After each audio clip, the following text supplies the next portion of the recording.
नमस्ते दोस्तों, मैं मनीषा।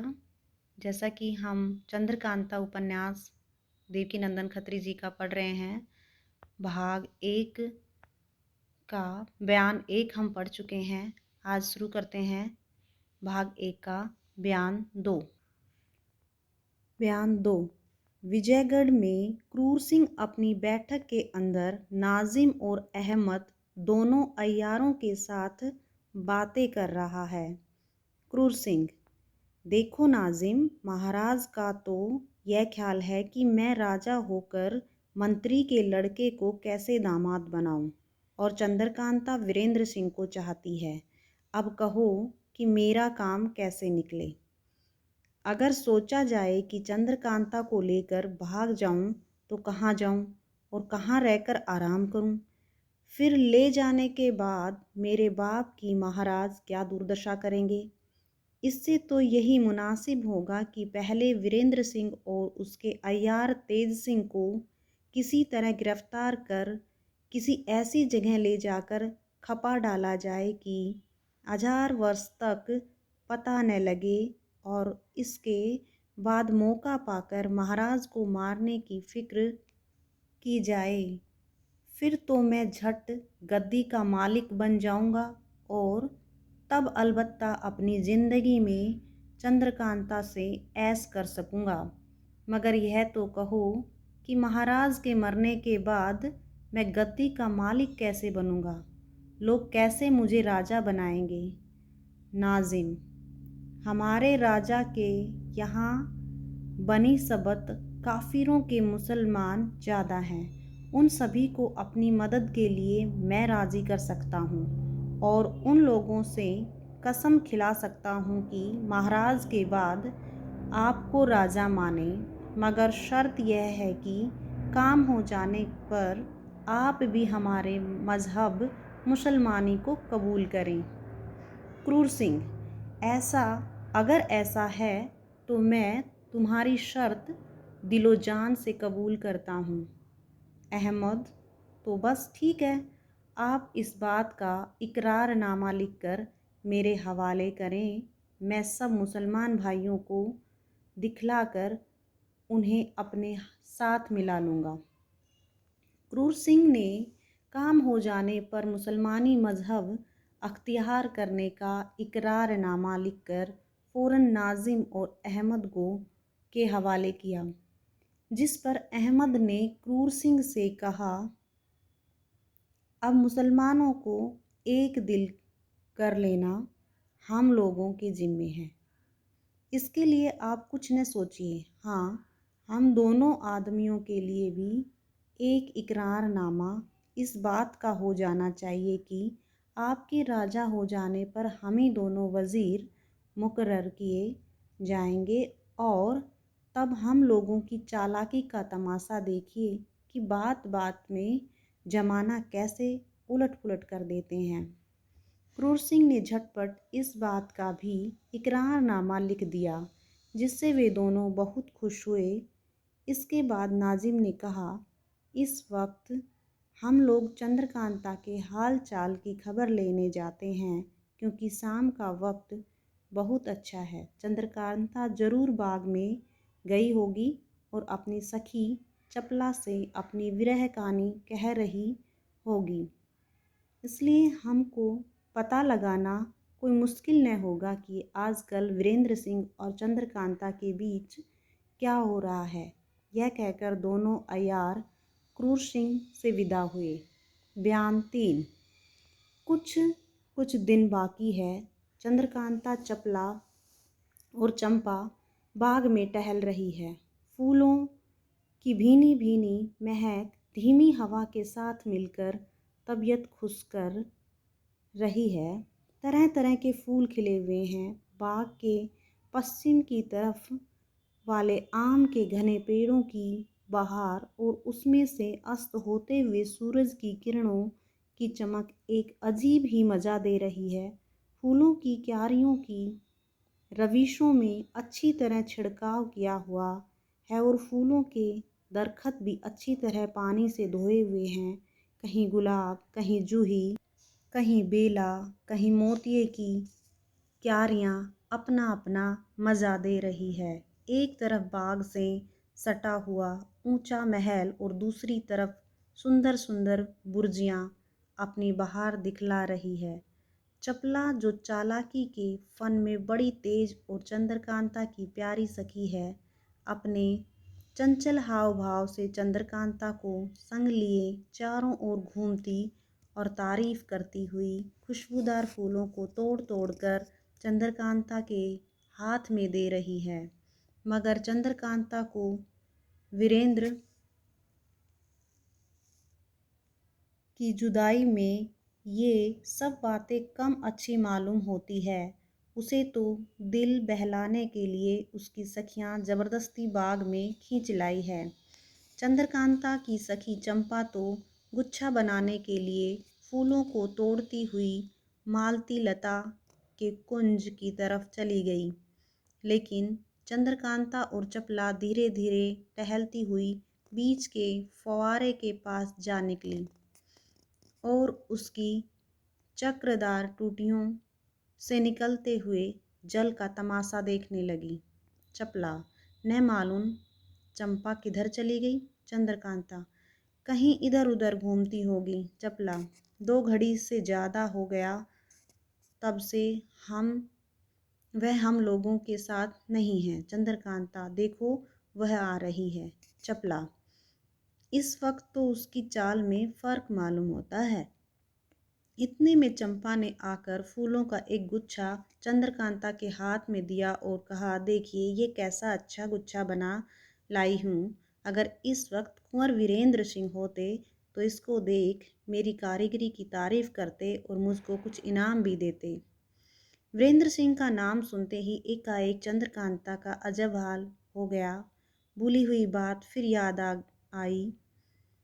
कमल मुख मुरझा गया, ऊंची ऊंची सांसें लेने लगी, आंखों से आंसू टपकने लगे। धीरे धीरे कहने लगी, न मालूम विधाता ने मेरे भाग्य में क्या लिखा है। न मालूम मैंने उस जन्म में कौन से ऐसे पाप किए हैं जिनके बदले यह दुख भोगना पड़ रहा है। देखो पिता को क्या धुन समाई है, कहते हैं कि चंद्रकांता को कुंवारी ही रखूंगा। हाय, वीरेंद्र के पिता ने शादी करने के लिए कैसी कैसी खुशामदें की, मगर दुष्ट क्रूर के बाप कुपत सिंह ने उसको ऐसा कुछ बस में कर रखा है कि कोई काम नहीं होने देता। और उधर कमबख्त क्रूर अपनी ही तिकड़म लगाना चाहता है। एकाएक चपला ने चंद्रकांता का हाथ पकड़कर जोर से दबाया, मानो चुप रहने के लिए इशारा किया हो। चपला के इशारे को समझकर चंद्रकांता चुप हो गई और चपला का हाथ पकड़कर फिर बाग में टहलने लगी, मगर अपना रुमाल उसी जगह जानबूझकर गिराती गई। थोड़ी दूर आगे बढ़कर उसने चंपा से कहा, सखी देख तो फव्वारे के पास कहीं मेरा रुमाल गिर पड़ा है। चंपा रुमाल लेने फव्वारे की तरफ चली गई। तब चंद्रकांता ने चपला से पूछा, सखी तूने बोलते समय मुझे एकाएक क्यों रोका। चपला ने कहा, मेरी प्यारी सखी, मुझको चंपा पर सुबह हो गया है। उसकी बातों और चितवनों से मालूम होता है कि वह असली चंपा नहीं है। इतने में चंपा ने रुमाल लाकर चपला के हाथ में दे दिया। चपला ने चंपा से पूछा, सखी कल रात को मैंने तुझको जो कहा था सो तूने किया। चंपा बोली, नहीं मैं तो भूल गई। तब चपला ने कहा, भला यह बात तो याद है या वह भी भूल गई। चंपा बोली, बात तो याद है। तब फिर चपला ने कहा, भला दोहरा के मुझसे कह तो सही, तब मैं जानूं कि या तुझे याद है। इस बात का जवाब न देकर चंपा ने दूसरी बात छेड़ दी, जिससे शक की जगह यकीन हो गया कि यह चंपा नहीं है।